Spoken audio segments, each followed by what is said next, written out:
This is the 11th track on the Leicester Oral History Trail.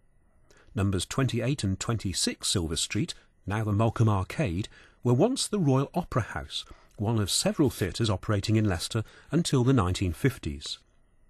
The Opera House opened in 1877 and closed for the last time in 1960. If you walk into the Malcolm Arcade, you will be following in the footsteps of many famous names from the world of entertainment and many thousands of Leicester people who spent a night at the opera. In this extract, Edwin Chapman, Mrs. Green and musician Kenneth Seal, who played many different instruments in Leicester's theatres, recall the heyday of the Opera House. And what, you may well be asking, do I remember of Leicester's Opera House? I'm not a great one for opera or musical comedy. I like my plays straight. But I have one slightly offbeat memory. You queued for the pit in the side passage at the Silver Street end. You were kept in line by the commissionaire, a roughish character dolled up like a rear admiral. When the tip was received from the pay box, he would produce a whistle and give a piercing blast.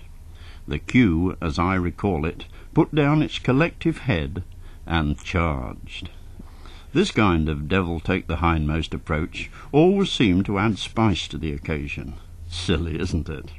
Nearly every week we went to the opera in the gallery, and they used to have musical comedies and all manner. It was 9pence early doors and 7pence late doors. I mean, you got to know all the people that went regular, and you got into groups kind of thing.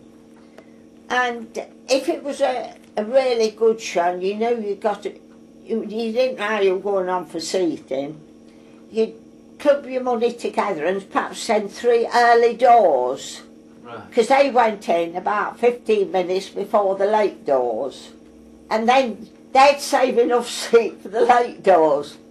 And then perhaps at half time, 1 or 2 would go out, and down the bottom there used to be an hot potato man. Right. And they'd perhaps bring some hot potatoes back and that sort of thing. Right.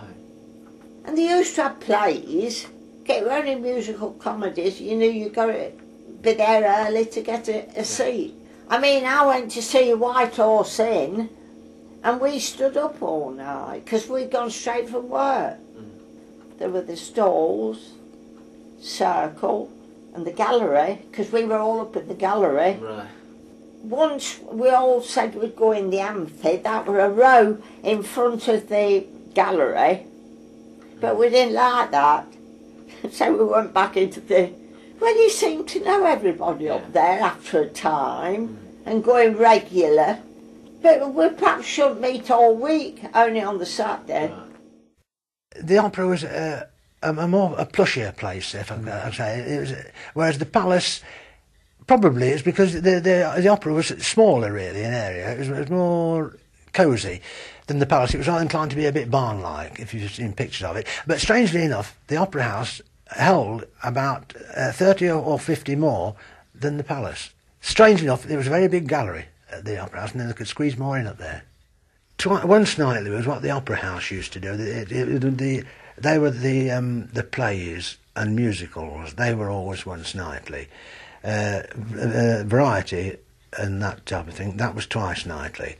Well, of course, on the twice nightly, you started at 6 o'clock, usually 6 till 8:15, and then either 8:30 or 8:45 till about 11.